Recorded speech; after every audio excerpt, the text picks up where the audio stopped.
मधुबन के बाबा,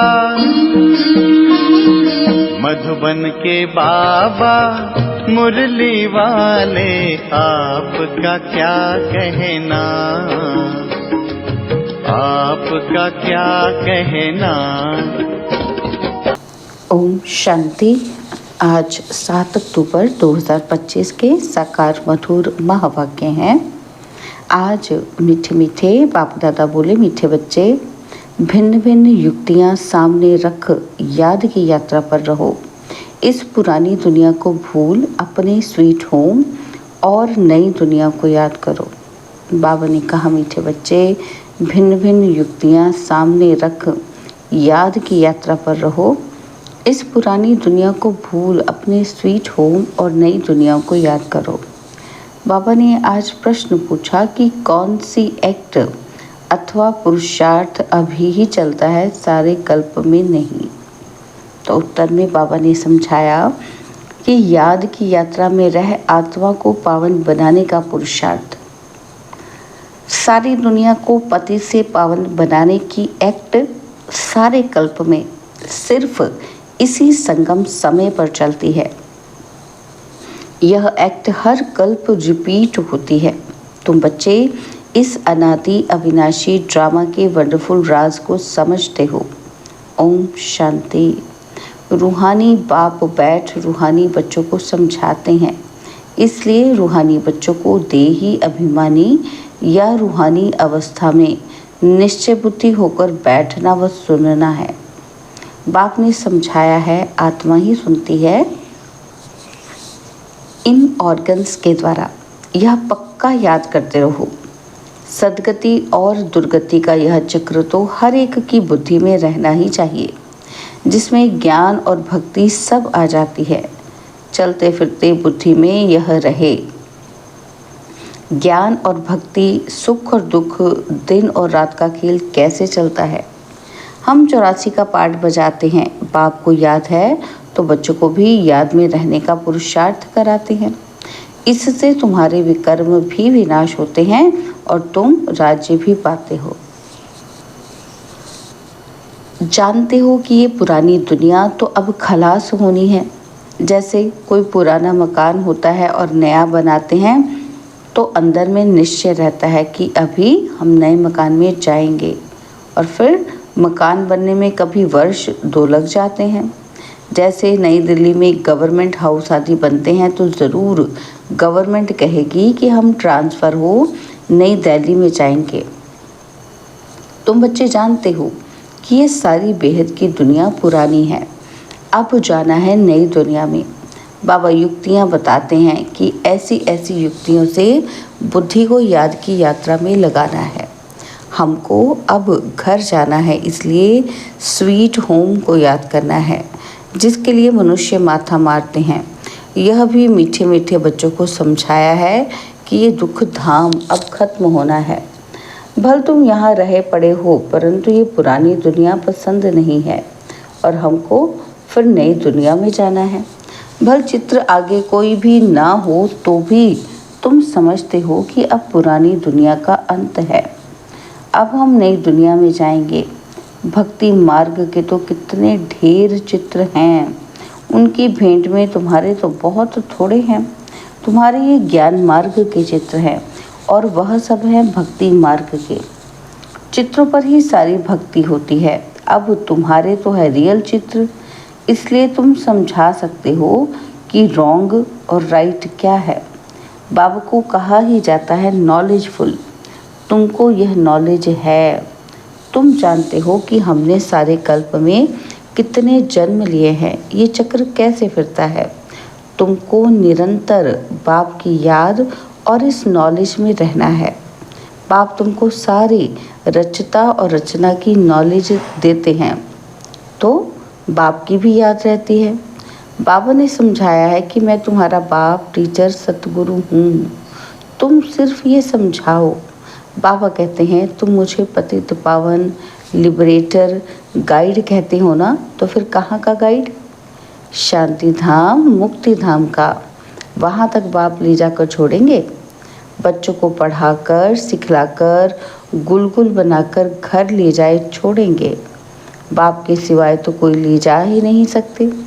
भल कोई कितना भी तत्वज्ञानी व ब्रह्मज्ञानी हो, वह समझते हैं कि हम ब्रह्म में लीन हो जाएंगे।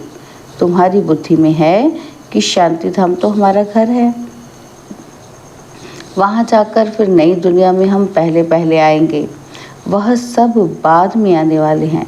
तुम जानते हो कैसे सब धर्म नंबरवार आते हैं। सत्युग त्रेता में किसका राज्य है, उन्हों का धर्म शास्त्र क्या है। सूर्यवंशी चंद्रवंशी का तो एक ही शास्त्र है, परंतु वह गीता कोई रियल नहीं है, क्योंकि तुमको जो ज्ञान मिलता है वो तो यहाँ ही खत्म हो जाता है, वहाँ कोई शास्त्र ही नहीं। द्वापर से जो धर्म आते हैं उन्हों के शास्त्र कायम हैं, चले आ रहे हैं। अब फिर एक धर्म की स्थापना होती है तो बाकी सब विनाश हो जाने हैं। कहते रहते हैं कि एक राज्य, एक धर्म, एक भाषा, एक मत हो, वह तो एक द्वारा ही स्थापन हो सकता है। तुम बच्चों की बुद्धि में सतयुग से लेकर कलयुग अंत तक सारा ज्ञान है। बाप कहते हैं अब पावन बनने के लिए पुरुषार्थ करो। आधा कल्प लगा है तुमको पतित बनने में, वास्तव में सारा कल्प ही कहे। यह याद की यात्रा तो तुम अभी ही सीखते हो, वहाँ यह है ही नहीं। देवताएं पतित से पावन होने का पुरुषार्थ नहीं करते, वह पहले राजयोग सीख यहाँ पावन हो जाते हैं। उसको कहा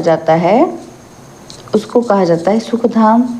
तुम जानते हो कि सारे कल्प में सिर्फ अब ही हम याद की यात्रा का पुरुषार्थ करते हैं, और फिर यही पुरुषार्थ अथवा जो एक्ट चलती है पतित दुनिया को पावन बनाने के लिए, और फिर कल्प बाद रिपीट होगी। चक्र तो ज़रूर लगाएंगे ना। तुम्हारी बुद्धि में ये सब बातें हैं कि ये नाटक है।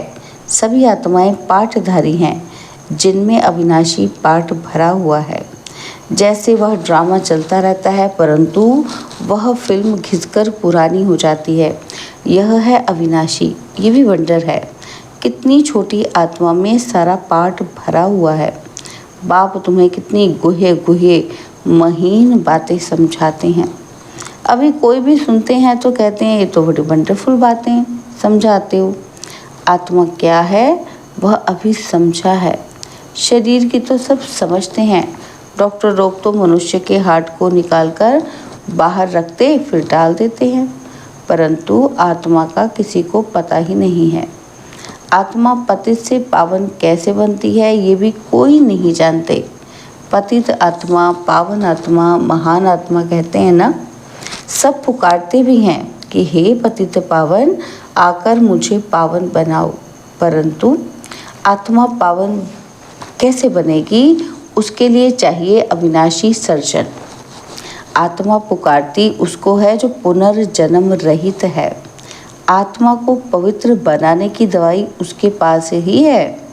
तो तुम बच्चों के खुशी में रोमांच खड़े हो जाने चाहिए कि भगवान पढ़ाते हैं। ज़रूर तुमको भगवान भगवती बनाएंगे। भक्ति मार्ग में इन लक्ष्मी नारायण को भगवान भगवती ही कहते हैं। तो यथा राजा रानी तथा प्रजा होगी ना। आप समान पवित्र भी बनाते हैं, ज्ञान सागर भी बनाते हैं, और फिर अपने से भी जास्ती विश्व का मालिक बनाते हैं। पवित्र अपवित्र का कंप्लीट पार्ट तुमको बजाना होता है। तुम जानते हो कि बाबा आया हुआ है और फिर से आदि सनातन देवी देवता धर्म स्थापन करने, जिसके लिए ही कहते हैं कि धर्म प्राय लोप हो गया है। उनकी बड़ के झाड़ से ही भेंट की गई है। शाखाएं ढेर निकलती हैं, थुर है ही नहीं। फाउंडेशन, बाबा कहते ये भी कितने धर्मों की शाखाएं निकली हैं। फाउंडेशन देवता धर्म है नहीं, प्राय लोप है। बाप कहते हैं वह धर्म है, परंतु धर्म का नाम फिरा दिया है। पवित्र ना होने के कारण अपने को देवता कह ही ना सके। ना हो तब तो बाप आकर रचना रचे, तभी तो रचना रचे ना। तो अभी तुम समझते हो कि हम पवित्र देवता थे। अभी पतित बने हैं। हर चीज़ ऐसे होती है। तुम बच्चों को ये भूलना नहीं चाहिए। पहली मुख्य मंजिल है कि बाप को याद करने की, जिससे ही पावन बनना है। बोलते सब ऐसे हैं कि हमको पावन बनाओ, ऐसे नहीं कहेंगे कि हमको राजा रानी बनाओ। तो तुम बच्चों को बहुत फख्र होना चाहिए। तुम जानते हो हम तो भगवान के बच्चे हैं। अभी हमको ज़रूर वर्षा मिलना चाहिए। कल्प कल्प ये पाठ बजाया है, झाड़ बढ़ता ही जाएगा। बाबा ने चित्रों पर भी समझाया है कि यह है सदगति के चित्र। तुम औरली भी समझते हो, चित्रों पर भी समझाते हो। तुम्हारे इन चित्रों में सृष्टि के आदि मध्य अंत का राज आ जाता है। बच्चे जो सर्विस करने वाले हैं, आप समान बनाते जाते हैं। पढ़कर पढ़ाने की कोशिश करनी चाहिए। जितना जास्ती पढ़ेंगे उतना ऊंच पद पाएंगे। बाप कहते हैं मैं तदबीर तो कराता हूँ, परंतु तकदीर भी हो ना। हर एक ड्रामा अनुसार पुरुषार्थ करते रहते हैं। ड्रामा का राज भी बाप ने समझाया है। बाप बाप भी है, टीचर भी है, साथ ले जाने वाला सच्चा सच्चा सतगुरु भी है। वह बाप है अकाल मूर्त। आत्मा का ये तख्त है ना, जिससे ये पाठ बजाते हैं। तो बाप को भी पाठ बजाने, सदगति करने के लिए तख्त चाहिए ना। बाप कहते हैं मुझे साधारण तन में ही आना है। भभका व ठाठ कुछ भी नहीं रख सकता हूँ। वो गुरुओं के फॉलोअर्स लोग तो गुरु के लिए सोने के सिंहासन, महल आदि बनाते हैं। तुम क्या बनाएंगे? तुम बच्चे भी हो, स्टूडेंट भी हो, तो तुम उनके लिए क्या करेंगे? कहाँ बनाएंगे? यह है तो साधारण ना। तो बच्चों को ये भी समझाते रहते हैं कि वेश्याओं की सर्विस करो, गरीबों का भी उद्धार करना है। बच्चे कोशिश भी करते हैं, बनारस में भी गए हैं। उन्हों को तुमने उठाया तो कहेंगे वाह, बीके की तो कमाल है कि वेश्याओं को भी ये ज्ञान देती हैं। उनको भी समझाना है। अभी तुम ये धंधा छोड़ शिवालय की मालिक बनो। यह नॉलेज सीख कर फिर सिखलाओ। वेश्याएं भी फिर औरों को सिखला सकती हैं। सीख कर होशियार हो जाएंगे तो फिर अपने ऑफिसर्स को भी समझाएंगे। हाल में चित्र आदि रखकर बैठ समझाओ तो सब कहेंगे कि वाह, वेश्याओं को शिवालय वासी बनाने के लिए ये बीके निमित्त बनी हैं। बच्चों को सर्विस के लिए ख्यालात चलने चाहिए। तुम्हारे ऊपर बहुत रिस्पॉन्सिबिलिटी है। अहिल्याएँ, कुब्जाएँ, भीलनियाँ, गणिकाएँ, इन सब का उद्धार करना है। गायन भी है कि साधुओं का भी उद्धार किया है। ये तो समझते हो कि साधुओं का उद्धार होगा पिछाड़ी में। अभी वह तुम्हारे बन जाएं तो भक्ति मार्ग ही सारा खत्म हो जाए, रेवोल्यूशन हो जाए। सन्यासी लोग ही अपना आश्रम छोड़ दें कि बस हमने हार खाई। यह पिछाड़ी में होगा। बाबा डायरेक्शन देते रहते हैं कि ऐसे ऐसे करो। बाबा तो कहीं बाहर नहीं जा सकते। बाबा कहेंगे बच्चों से जाकर सीखो। समझाने की युक्तियाँ तो सब बच्चों को बताते रहते हैं। ऐसा कार्य करके दिखाओ जो मनुष्य के मुख से वाह वाह निकले। गायन भी है कि शक्तियों में ज्ञान बाण भगवान ने भरे थे। यह है ज्ञान बाण। तुम जानते हो कि यह बाण तुमको इस दुनिया से उस दुनिया में ले जाते हैं। तो तुम बच्चों को बहुत विशाल बुद्धि बनना है। एक जगह भी तुम्हारा नाम हुआ, गवर्नमेंट को मालूम पड़ा तो फिर बहुत प्रभाव निकलेगा। एक जगह से ही कोई अच्छे 5-7 ऑफिसर्स निकले तो वह अखबारों में डालने लग पड़ेंगे। कहेंगे ये बीके वेश्याओं के से भी ये धंधा छुड़ाए शिवालय का मालिक बनाती हैं। बहुत वाह वाह निकलेगी। धन आदि सब वह ले आएंगे। तुम धन क्या करेंगे? तुम बड़े बड़े सेंटर्स खोलेंगे। पैसे से चित्र आदि बनाने होते हैं। मनुष्य देखकर बड़ा वंडर खाएंगे। कहेंगे पहले पहले तो तुमको प्राइज़ देनी चाहिए। गवर्नमेंट हाउस में भी तुम्हारे चित्र ले जाएंगे। इन पर बहुत आशिक होंगे। दिल से चाहना होनी चाहिए। मनुष्य को देवता कैसे बनाए यह तो जानते हो। जिन्होंने कल्प पहले लिया है वही लेंगे। इतना धन आदि सब कुछ छोड़ दे, मेहनत है। बाबा ने बताया कि हमारा अपना घर घाट, मित्र संबंधी आदि कुछ भी नहीं। हमको क्या याद पड़ेगा सिवाय बाप के, और तुम बच्चों के कुछ नहीं है। सब कुछ एक्सचेंज कर दिया। बाकी बुद्धि कहाँ जाएगी? बाबा को रथ दिया है, जैसे तुम वैसे हम पढ़ रहे हैं। सिर्फ रथ बाबा को लोन पर दिया है। तुम जानते हो हम पुरुषार्थ कर रहे हैं सूर्यवंशी घराने में पहले पहले आने के लिए। यह है ही नर से नारायण बनने की कथा। तीसरा नेत्र आत्मा को मिलता है। हम आत्मा पढ़कर नॉलेज सुन देवता बन रहे हैं, फिर सो राजाओं का राजा बनेंगे। शिव बाबा कहते हैं कि मैं तुमको डबल सिरताज बनाता हूँ। तुम्हारी अभी कितनी बुद्धि खुल गई है। ड्रामा अनुसार कल्प पहले मुआफिक, अब याद की यात्रा में भी रहना है। सृष्टि चक्र को भी याद करना है। पुरानी दुनिया को बुद्धि से भूलना है। अच्छा, मीठे मीठे सिकिला दे बच्चों प्रति माता पिता बाप दादा का याद, प्यार और गुड मॉर्निंग। रूहानी बाप की रूहानी बच्चों को नमस्ते। हम रूहानी बच्चों की रूहानी बाप दादाजी को दिलवा जान सिकवा प्रेम से नमस्ते। ओम शांति। प्यारे बाबा, मेरे बाबा, शुक्रिया बाबा, शुक्रिया बाबा, शुक्रिया। धारणा के लिए मुख्य सार है। पहला पॉइंट है, बुद्धि में रहे कि अब हमारे लिए नई दुनिया स्थापन हो रही है।